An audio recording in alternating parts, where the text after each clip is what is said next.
So question number 3 में कुछ direct values दिए हैं और एक दो चीज़ हमें फाइंड करना है। जैसे कि यहाँ पर AP नहीं दिया है, पर बोला है कि AP का जो फर्स्ट टर्म है वो 5 है, AP का जो कॉमन डिफरेंस है वो 3 है, और जो लास्ट टर्म है वो है 50। ये वैल्यू दिया है, हमें फाइंड करने बोल रहा है कि नंबर ऑफ टर्म्स फाइंड करो। इस AP में कितने टर्म्स है वो फाइंड करो, ये AP में कितने टर्म्स है वो फाइंड करो, यानी n का वैल्यू फाइंड करो, और बाद में जितने टर्म्स हैं उनका सबका क्या फाइंड करो, सम फाइंड करो। समझ में आ गया? तो सेम सम है जो हमने पिछला सम किया था। तो यहाँ पर जो सोल्यूशन के अंदर हम फर्स्ट पार्ट यूज़ करेंगे वो हो जाएगा किसका, an का। तो an equals to a plus n minus 1 into D. यहाँ से an कितना है, 50 है, a का वैल्यू 5 है, n का वैल्यू पता नहीं, वो फाइंड करना है, और डिफरेंस है 3। अब इसको इधर लेके आ जाएंगे 5 4, तो 50 माइनस 5 हो जाएगा कितना, 45 इक्वल्स टू ये n माइनस 1 और ये 3 है। 3 जो है वो n माइनस 1 के साथ मल्टीप्लाई में, तो इधर आएगा तो वो डिवाइड में हो जाएगा। तो 45/3 इक्वल्स टू n माइनस 1। ये 45/3 15 हो जाएगा, तो ये 15 is equal to n minus 1। और इस तरह से n का वैल्यू कितना हो गया, 16 बराबर। ये माइनस इधर आएगा तो प्लस हो जाएगा, तो 15 + 1 16, तो n का वैल्यू कितना हो गया, 16 हो गया।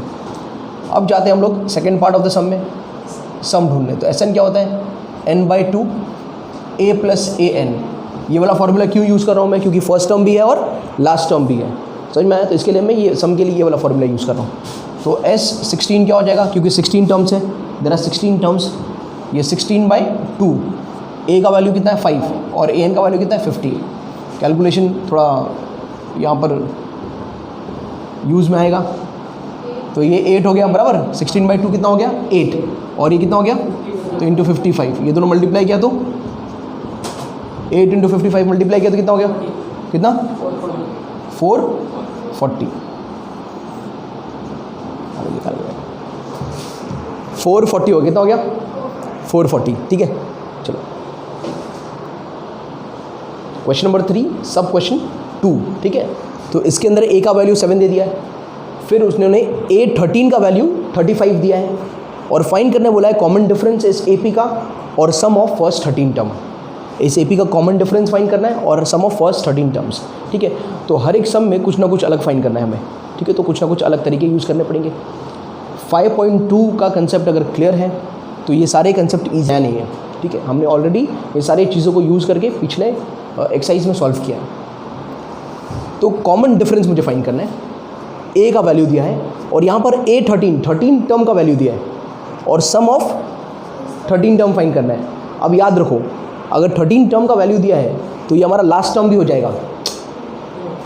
S13 फाइंड करना है ना, तो इसके लिए वो तो लास्ट टर्म हो जाएगा। समझ में आ रहा है?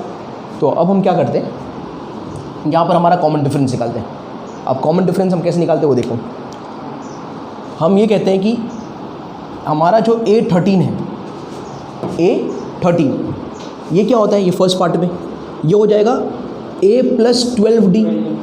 ये सुनो, A13 क्या होगा, 13 टर्म क्या होता है, A प्लस 12D बराबर। अगर 5.2 नहीं देखा है तो फिर से जान लो। ठीक है, an क्या होता है, A plus n minus 1 into D. तो इधर 5 आया तो n माइनस 1 क्या हो जाएगा 4, तो इधर 4D हो जाएगा। समझ में आ रहा है? तो इधर 10 है तो अब डायरेक्ट बोल सकते हो क्या हो जाएगा, ये A प्लस 9D। यहाँ जो इतना नंबर होता है उसे एक कम कर दो। यहाँ पर A तो ऐसे ही रहेगा, ये प्लस ऐसे ही रहेगा। यहाँ पर जो नंबर है उसे एक कम कर दो। अगर ये 24 है तो इधर क्या आएगा 23, तो A प्लस 23D, ये डायरेक्ट है।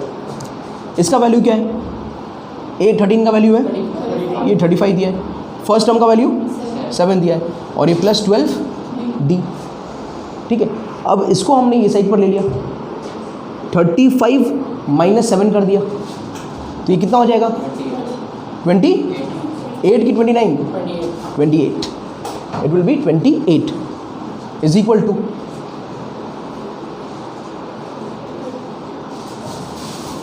12D।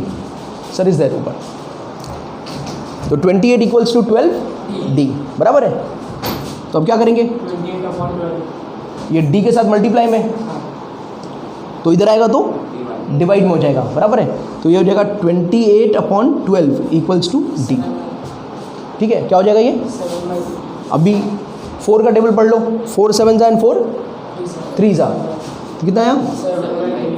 7/, इज इक्वल टू, निकाल के बात कर। ओके, तो d का वैल्यू आ गया 7/3, तो ये मिल गया हमको d का वैल्यू। अब S13 फाइंड करना है, तो सेकेंड पार्ट में S13 यानी sum of first 13 terms, sum of first 13 terms. तो ये 13 टर्म्स का क्या होगा, पहले लिख लेते हैं। Sn क्या होता है? तो Sn होता है n/2 a प्लस an, तो ये S13 क्या होगा?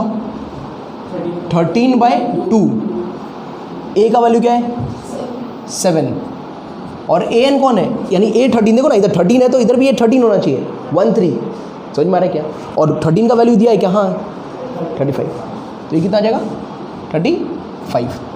तो ये 13/2 एज इट इज़, और ये 7 + 35 कितना हो जाएगा? ये 42 हो जाएगा। अच्छा, ये 2 1 ज़ा एंड 2 21 ज़ा, ये सुनो, तो ये 13 × 21, और 13 × 21 कितना हो जाएगा?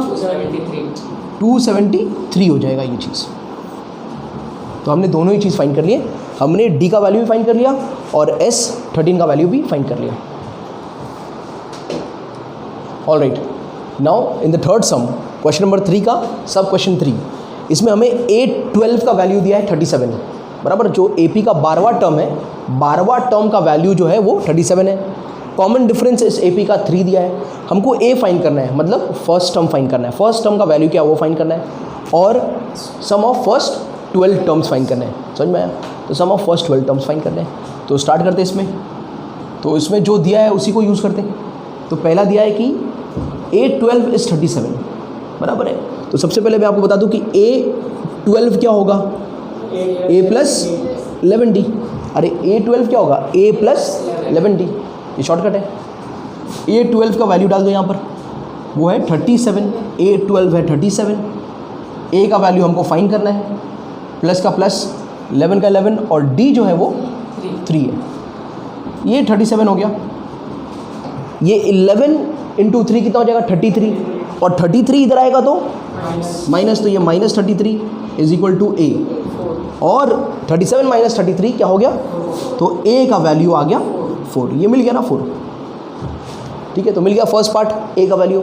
अभी हमें S12 फाइंड करना है, तो सबसे पहले S12 क्या होगा, बराबर, या फिर n का वैल्यू लिख लेते हो पहले। Sn होगा n/2 a + an। तो S12 फाइंड करना है, तो आपको क्या चाहिए? इधर 12 आ जाएगा, a का फर्स्ट टर्म का वैल्यू है, और an मतलब A12, an मतलब A12, यहाँ पर S12 है तो यहाँ पर A12, an का मतलब होगा A12, समझ में आया? तो ये S12 will be equal to 12/2, n/2 यानी 12/2। ये A का वैल्यू कितना है हमारा? ये 4 आ गया, और an का वैल्यू ये 37, ठीक है। तो ये आ गया आपका 6 × ये दोनों को ऐड किया तो 41, और 6 × 41 कितना हो जाएगा?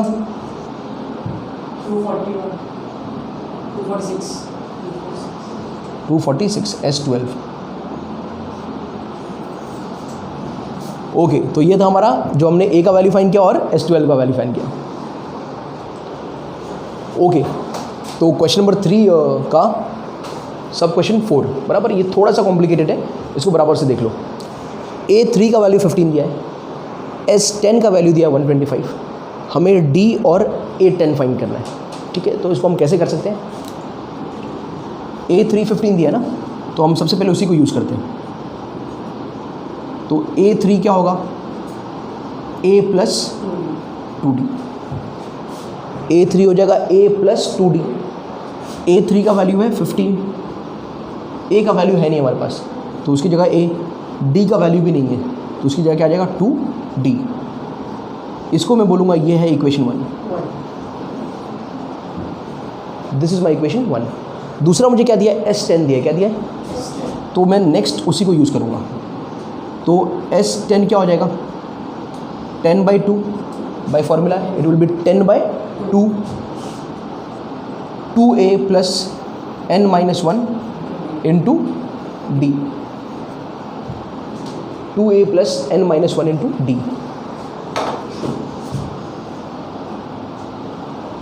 देयरफॉर S10 जो है वो है 120, S10 का वैल्यू है 125, ये 5 हो जाएगा, 10/2 ये 5 हो जाएगा, यहाँ पर ये 2a बराबर प्लस n कितना है 10 है, ये 10 है S10, तो ये n का वैल्यू कितना 10 माइनस 1 9, तो ये क्या हो जाएगा 9d, ये 9d हो जाएगा। ठीक है, अब ये जो 5 है ये पूरे ब्रैकेट के साथ मल्टीप्लाई है, तो जब ये साइड आएगा तो डिवाइड में हो जाएगा, इक्वल टू ये साइड आएगा तो किससे हो जाएगा डिवाइड हो जाएगा, तो ये ऐसा हो जाएगा 125/5 is equal to 2a plus 90। Correct है। अभी 125/5 डिवाइड करेंगे तो कितना आ जाएगा, कितना 25, तो ये 25 हो गया। 125/5 डिवाइड किया तो कितना हो गया इसका value 25 equals to 2a plus 90। ये बन गया हमारा इक्वेशन 2। अब हमारे पास दो इक्वेशन है, यहाँ पर इक्वेशन 1 है, यहाँ पर इक्वेशन 2 है। ठीक है, अब ये दोनों इक्वेशन को हम क्या करते हैं, हम ऐड करते हैं, सब्ट्रैक्ट करते हैं, मतलब कुछ भी ऐसा करते हैं जिससे क्या हो जाए, एक चीज़ एलिमिनेट हो जाए और दूसरा मिल जाए। जैसे हमको डी फाइंड करना है, अगर मुझे डी फाइंड करना है तो मैं किसको सबसे पहले एलिमिनेट करना चाहूँगा, मैं यहाँ से ए को और यहाँ से भी ए को हटाना चाहूँगा। लीनियर इक्वेशन तो हमने किया है, तो लीनियर इक्वेशन के बहुत सारे मेथड्स हैं, सब्स्टिट्यूशन मेथड है, एलिमिनेशन मेथड है, साइमल्टेनियस मेथड है, बराबर। तो कोई भी एक मेथड यूज़ कर सकते हो तुम सॉल्व करने के लिए, बराबर। फिलहाल ये बड़ा सिंपल इक्वेशन है, तो मैं ये कह दूँ कि अगर मैंने ये इक्वेशन को 2 से मल्टीप्लाई कर दिया, 1 को अगर मैंने 2 से मल्टीप्लाई कर दिया तो ये 30 हो जाएगा, ये 2a हो जाएगा और ये 4d हो जाएगा। अब ये 2a हो गया, ये भी 2a हो गया। अब ये इक्वेशन को जब हम सब्ट्रैक्ट कर देंगे तो प्लस 2a और माइनस 2a क्या हो जाएगा, कैंसिल। तो a वाला पार्ट कैंसिल हो गया, अब सिर्फ नंबर और d बचेगा। तो क्या फाइंड कर लेंगे हम लोग, d का वैल्यू फाइंड कर लेंगे जो कि हमको चाहिए। ठीक है, ऑल राइट। तो हम क्या करते हैं, यहाँ पर मल्टीप्लाइंग इक्वेशन 1/2, तो इक्वेशन 1 को हम 2 से मल्टीप्लाई करते हैं। तो सबसे पहले 1 को लिख दो, जिसको मल्टीप्लाई करो उसको लिख दो जैसा है वैसा। तो 15 is equal to a plus 2d, यही है मेरा इक्वेशन 1। अब मल्टीप्लाई करना है तो मल्टीप्लाई कर दो, तो 15 2 is equal to 2 into a 2 into 2d, ये कौन हो गया इक्वेशन 3, इक्वेशन 3 हो गया। कौन हो गया ये इक्वेशन 3। अब क्या करना है, अब 2 और 3 को बराबर देख लो। ठीक, अब क्या करते हैं हम लोग, 3 में से 2 को माइनस कर देते हैं, 3 में से 2 को माइनस, तो लिखेंगे यहाँ पर सब्ट्रैक्टिंग 2 फ्रॉम 3। तो हम 3 में से 2 को निकाल रहे हैं, तो सबसे पहले किसको लिखेंगे, 3 को लिखेंगे। तो ये नेक्स्ट जो ऐसा हो जाएगा, ये 30 is equal to 2a plus 4d, ये है मेरा इक्वेशन 3। और सेकेंड वाला क्या है, 25 इक्वल्स टू 2a प्लस 90, ये मेरा है 2। अब क्या करें हम लोग, सब्ट्रैक्ट करें, क्या करें, सब्ट्रैक्ट करें। तो जब जिसको हम सब्ट्रैक्ट करते हैं उसका सारा साइन चेंज हो जाएगा। इसको सब्ट्रैक्ट करें तो इसका है प्लस 25, तो ये हो जाएगा माइनस 25। इसको सब्ट्रैक्ट करें, इसका है प्लस 2a, तो ये हो जाएगा माइनस 2a। इसको सब्ट्रैक्ट कर रहे हैं, ये प्लस 9a, तो ये हो जाएगा माइनस 9a। तो ये सबके साइन चेंज, अगर माइनस है तो प्लस हो जाएगा जिसको सब्ट्रैक्ट कर रहे हो, और प्लस है तो माइनस हो जाएगा। तो यहाँ पर ये प्लस 2a, ये माइनस 2a, क्या हो गया, ये कैंसिल। ये 30 माइनस 25 कितना हो गया, 5 हो गया। और ये प्लस 4d माइनस 9d, ये कितना हो गया, माइनस 5d। अब ये 5 नीचे आया तो ये 5/-5 इज इक्वल टू d, तो इस हिसाब से d कितना हो गया, -1। ये मिल गया हमको d का वैल्यू, तो d is equal to -1। Okay, अब जाके हम लोग a10 को d जो फाइंड करना था एक पार्ट वो हो गया। अब मुझे क्या फाइंड करना है, a10 फाइंड करना है। अब एक रफ वर्क में देख लो, a10 क्या होता है, a10 होता है a plus 9d। But problem क्या है, उसके लिए a तो चाहिए ना, और फर्स्ट टर्म हमारे पास है नहीं, तो फर्स्ट टर्म हमको क्या करना पड़ेगा, फाइंड करना पड़ेगा। ठीक है, तो फर्स्ट टर्म फाइंड कर लेते हैं। तो फर्स्ट टर्म क्या होता है, सबसे पहले बताओ फर्स्ट टर्म क्या होगा, a क्या होगा, A1 क्या होगा? हाँ A, अरे यही होगा ना A1, उसमें डिफरेंस थोड़ी आएगा। तो एक काम करते हैं हम लोग फॉर्मूला लगा लेते हैं। यहाँ पर कोई भी इक्वेशन में 1 में या 2 में या 3 में यहाँ पर हम d के वैल्यू को सब्स्टिट्यूट कर देते हैं। कोई भी एक इक्वेशन में हम लोग d का वैल्यू को सब्स्टिट्यूट कर देंगे, चाहे इक्वेशन 1 में, चाहे इक्वेशन 2 में, चाहे इक्वेशन 3 में। जो सिंपल इक्वेशन है उसमें सब्स्टिट्यूट कर दो। किसके वैल्यू को? d के वैल्यू को। तो यहाँ पर ये 15 है, ये a है, और d का वैल्यू जो तुमने फाइंड किया है यहाँ पर पुट कर रहे हो, तो कौन मिल जाएगा? a का वैल्यू मिल जाएगा।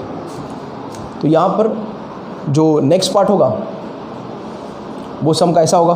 तो इस सम को हम लोग कुछ डिवाइड कर लेते हैं। जैसे ये हमारा है फर्स्ट पार्ट, ये हमारा है सेकेंड पार्ट, ठीक है।